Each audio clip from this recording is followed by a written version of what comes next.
I'm in Warsaw again. So I woke up yesterday, Saturday morning, April 26th, and decided I needed to go to Warsaw today. I was bored, wanted to get away for a few days, I don't have to work. So I paid 31 euros to Flixbus, drove the 9 hours, ended up here last night about 6:30. You know how much I love this city. I've been here a couple times. I want to see some things I haven't seen before, get a little bit off the beaten path. Plan on doing a video walking the Warsaw ghetto. So I really hope you enjoy this. I hope you enjoy me getting out of Berlin every once in a while. If you do, make sure you hit the like button and please subscribe if you haven't done so. We are on our way to 5,000 subscribers. Let's go ahead and get there in the next couple months. I am also not eating meat. So we're gonna explore vegan, vegetarian Warsaw. So if you're a veggie, you're a vegan, you'll know where to come or where not to come if you come to Warsaw. So let's go get some breakfast. I am starving.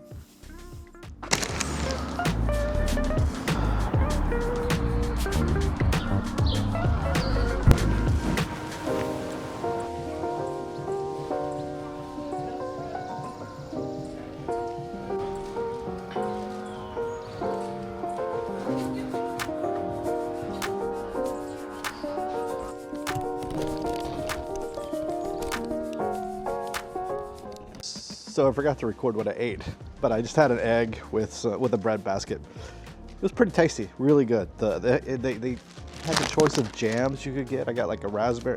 I asked for strawberry and salted caramel. They brought me some sort of like raspberry too, I think. It was really, really good. And then I got some pastries that we will eat later as a little snack. So that was delicious. I'm gonna head back to my hotel. I had to check into, I was a dummy and didn't book my hotel. I thought about maybe leaving today, coming on Sunday. And so when I booked the hotel, oh, this is pretty. When I booked the hotel, I didn't book it for Saturday through Wednesday. I booked it through Sunday, for Sunday through Wednesday. So on my way, I was like, oh, I gotta book another hotel. But this hotel was perfect because it's like right in the center, and apparently the apartment that I rented is a little bit outside of the center, but that's okay. But this is perfect for my Warsaw ghetto walk today. This is really cool. The only issue is I have to check out of my hotel room by 11. I can't check into my other one until 3, and I want to do this ghetto tour today. Should take me all day probably. I don't want to leave my luggage in a locker. I'll enter, if you remember my last trip to Poland, to Warsaw, there was trouble with putting my luggage in a locker. I'll put it in here. So I put my stuff in a locker this morning. When you get these lockers, you put money in it, you put your stuff in, shut the door, you lock it, you take the key. You come back, you put the key in, you get your stuff. Easy peasy. Use these things 100 times. I get there, and my door is open. My stuff is gone. I put my suitcase in there. My computer was in there. My machine, my breathing machine was in there. Everything was in there, all gone. And there was a note that I couldn't read because obviously it was in Polish. And I took it, I ran and found a police officer, told them what happened. They read the note, said I need to go to the information center. After panicking, almost having a panic attack, it took me about 20 minutes to find, or felt like it took me 20 minutes. I don't know, it may have taken me 5, it could have taken me an hour, I have no idea. I managed to find the information center, and my stuff is sitting in there. I don't know what happened. Can I talk to the guy at the information center, and he didn't know much, but he said that the stuff got there about an hour before I did. I put my stuff in there this morning at like 9. So I don't know, between 9 and say 3:30, what happened. If my locker was open the whole time, I don't know how it would have been open. I don't think you can get the key out when it's open. I don't know if somebody opened it up. I don't know. I have no idea. So I'm gonna ask them if I can leave my luggage at the front desk at the hotel here, and then come back and get it when I'm done. Problem is, they don't open till 10. So I've got to wait around till 10. I wanted to get this tour started earlier, but that's okay. Okay, so I was able to leave my bag at reception. So I just have to be back by 6, which is no problem. This is gonna be such an American thing to say. One of the things I love about this country is that everybody speaks English. I was able to speak with the cleaning lady and she spoke perfect English. Polish is hard. I can get by in German, but Polish, I don't even know what things look like, you know what I mean? Now I am off to start my Warsaw ghetto tour. I don't know if I'm gonna put it on my main channel or if I'm gonna put it on the Ghost of Berlin channel. I'm gonna obviously do like a vlog style recording it, but I'm gonna have a full, probably 30 or 40 minute video about the ghetto. So I might put it on the Ghost of Berlin. I'm not sure, but just be on the lookout for that. It'll probably take me a little bit of time to edit that. So I'm ahead to do that now. If at any point in this tour you see me with my AirPods in and you think I'm being disrespectful, trust me when I say I am not listening to music. I am doing this completely without music, but I'm listening to directions, at least to get to places, with my AirPods. So that's why I have them in. If I forget to take them out and I'm recording, that's why.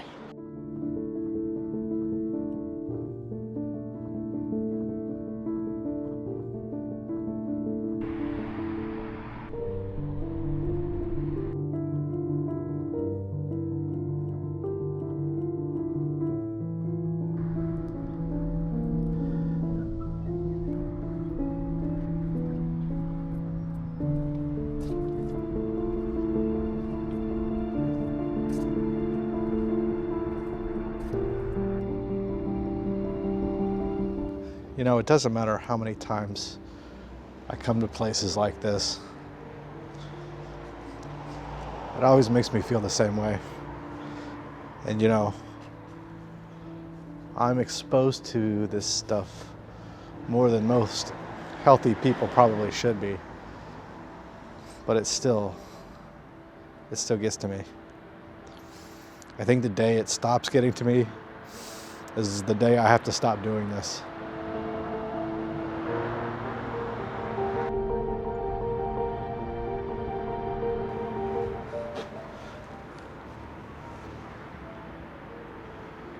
This fence here stood behind the building housing the SS headquarters in this area for the ghetto since 1942. The southern side of Niska Street here was incorporated into the ghetto in autumn of 1940. You can see these photos here. These photos were taken through the fence during the Warsaw Ghetto Uprising. They show the buildings at 23 and 25 Niska Street, which were destroyed during the uprising. And the Jewish residents of these houses perished in the flames or committed suicide by jumping from the upper floors. This is the building today. Here it's a school. It is the Krzysztof Kamil Baczynski Middle School here today. Can you imagine that? I mean, this is unbelievable. Absolutely unbelievable. You know, I've walked to this before the last time I was here, and I didn't notice this site. So I'm always learning new things. I see benches in here, but I don't see a way to get in there. Started off with the idea of this video to be a more polished, less vloggy type video, more produced. But I don't know, I might incorporate both styles into this because I think things like this are, even though I haven't planned this because I didn't see it on the map, it's important. I could add a little bit to it, we'll see. So it looks like there's an entrance over there. All right.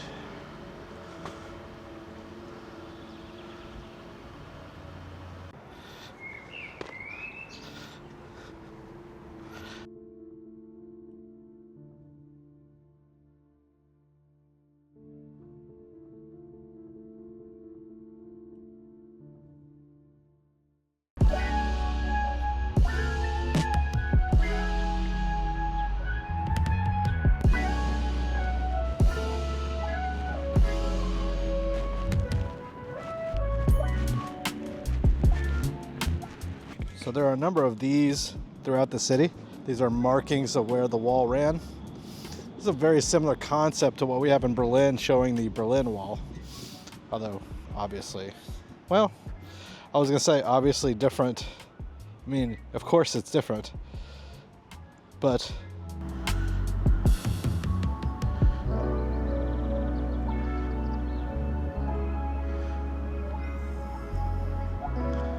So by order of the German occupation authorities, the ghetto was cut off from the rest of the city on November 16th, 1940. The ghetto area, surrounded by a wall, was initially 307 hectares, 759 acres. With time, it was reduced. Starting in January 1942, it was divided into two parts called the large and small ghettos. Approximately 360,000 Warsaw Jews and 90,000 from other towns were herded into the ghetto. Nearly 100,000 died of starvation. During the summer of 1942, the Germans deported and murdered close to 300,000 people in the gas chambers at Treblinka. On April 19th, 1943, so 82 years ago last week, I was here 2 years ago on the Warsaw Ghetto Uprising Day. On April 19th, 1943, an uprising broke out in the ghetto. Until mid-May, fighters and civilians perished in combat or in the systematically burned ghetto buildings. The remaining population was murdered by Germans in November of 1943. In the Majdanek, Poniatowa, and Troninki concentration camps, only a few survived. To the memory of those who suffered, fought, and perished. The city of Warsaw, 2008. Powerful. Powerful.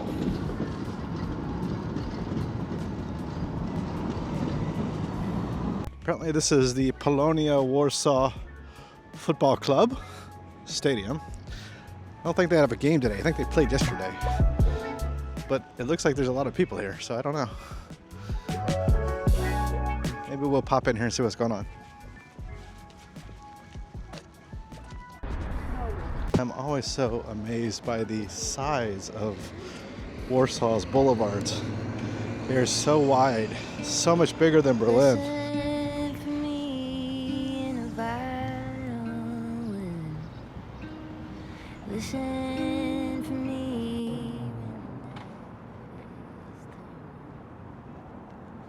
So these are things you just simply can't always plan for.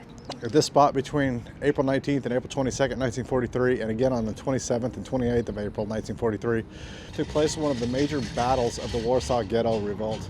Jewish fighters under the command of Pavel Frankel, the commander of the ZZW, Hergun Hatzval Hyundi, forgive me for the pronunciation of the names, held off German assaults for a number of days. The Jewish and Polish flags raised over the square and seen far and wide in Warsaw were the symbols of the people of Warsaw in the revolt against the German forces. Baby, would you listen for me? Listen for me in a child's power. Listen for me in a golden hour. Listen for me when you're on your own. Listen for me when you're far from home. Listen for me when you can't go. So my clip on my mic broke the other day. I super glued it. It has a magnet on the back, so I bought some magnets to make it try to stick. It fell off a little way back before we got to the first place before this. So anyway, we're gonna be holding the mic. I don't like it when people do this, but you gotta do what you gotta do. I'm gonna try the things we got from Cafe Charlotte. See if they're any good. I got a challah bread, which I've never had challah bread before. It looks delicious.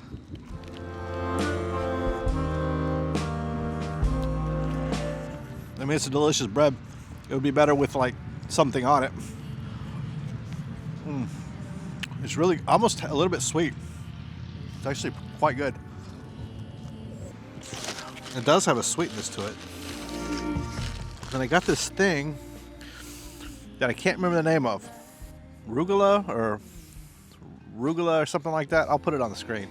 I've never had one of these before. Looked good. Let's try it. Ooh.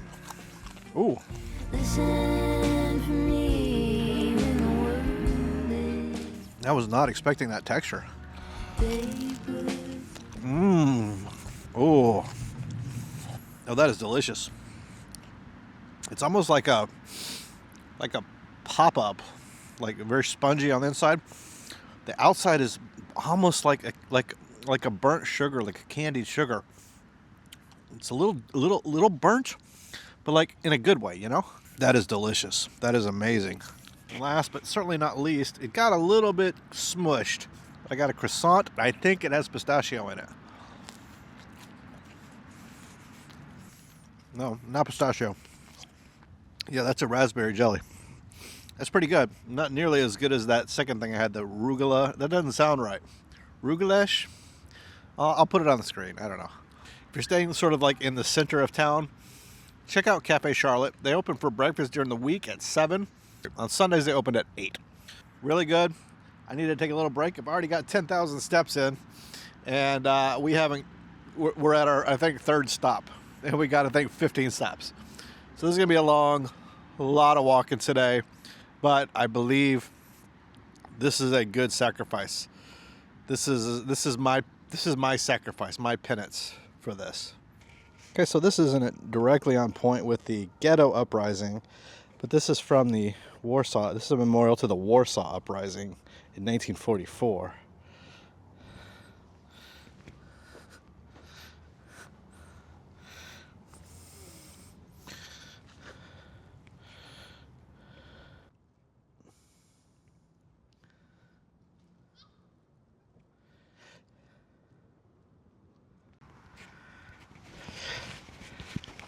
So it says, in memory of the soldiers of the battalion Cherobi of the Home Army. Fighting in Wola, Old Town, and Rodmiewski. In different sections of the front of the fight, in the ruins of the Simons Building, in the Battle of the Old Town, approximately 300 soldiers of the battalion fell. That's another story that definitely I need to tell later on. Perhaps in another trip, I'll deal with the Warsaw uprising. The museum is a lot. It's a lot.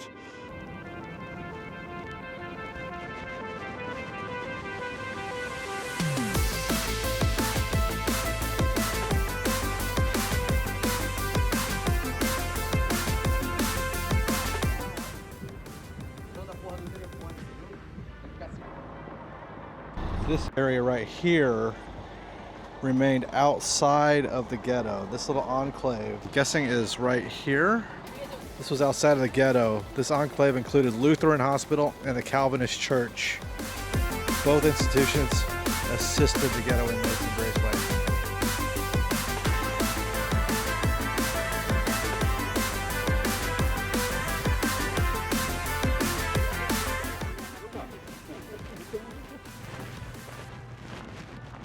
The one thing I absolutely love about this city is that the crosswalks warn you when the light's about to change. Don't do that in Berlin. All of a sudden go from green to red. Here the green flashes. So I love that. We need that for sure. It's so scary because you don't know how long you have until, like, you know you have some time after it turns red to get across. But you don't know how much. It's super annoying.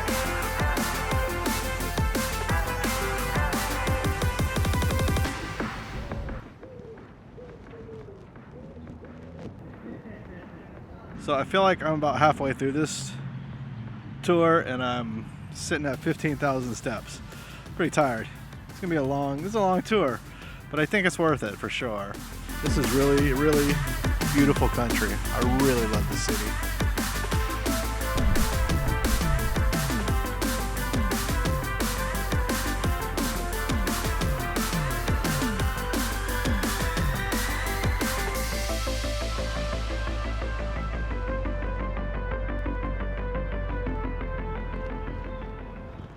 So they've turned this section of the wall into like a memory garden, and it's only open from 4 to 8 p.m. So if you're planning on maybe doing this walk, plan this toward the end of the day and you can see it. I'm a little bit early. It's about 12:30 right now and it isn't open, but it is kind of interesting. I mean, it's a garden, right? Your standard memory garden, like it's what you would think of as a memory garden, but then they have these exercise things in here too, which is interesting. But you see the fragment of the wall.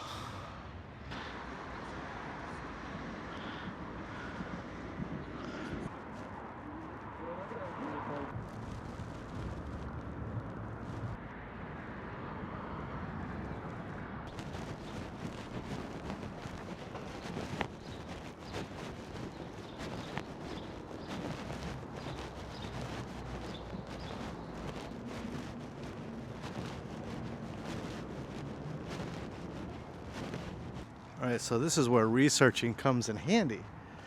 We are on the back side of where we just were in the front, but apparently you can come around the back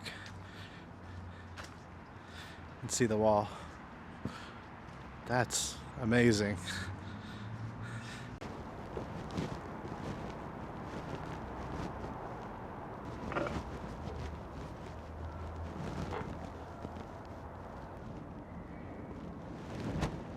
March 2016, Miroslav Jadrushek, born in 1921, passed to eternal rest. Since 1980, he was the wall keeper. He created this memory. He created this memorial and remembrance. This is amazing.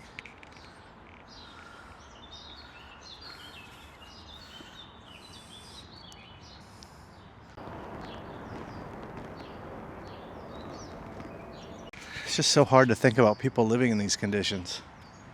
What they must have been going through. What thoughts did they have? You know, Berlin didn't have a ghetto. By 1943, when this was destroyed, there were still about 10,000 Jewish people living in Berlin. I can't imagine that they didn't know. Of course they knew. Of course they knew what was going on. Of course they knew. Can you imagine what people around the world, Jewish people around the world, thought? The common narrative, the popular narrative, is that nobody knew what was going on, but everybody knew. They had spies coming in and out of the ghettos and in and out of Auschwitz and the camps. They knew what was happening. Everyone knew. Whether they believed it or not, whether they wanted to believe it or not, is another question, but everyone actually knew.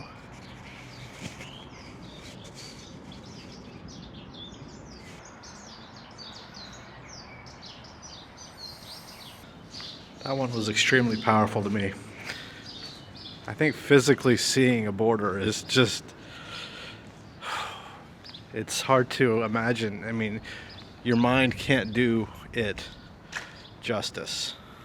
It's hard to imagine it when you actually see it.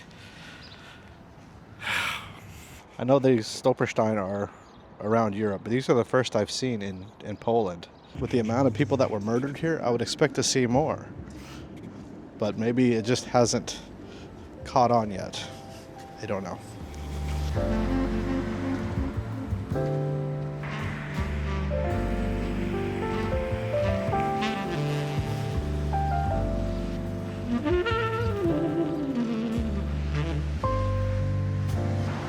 Okay, so this was an entrance to the ghetto.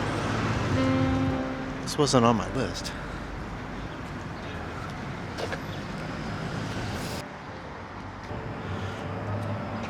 This gives you an idea of the height.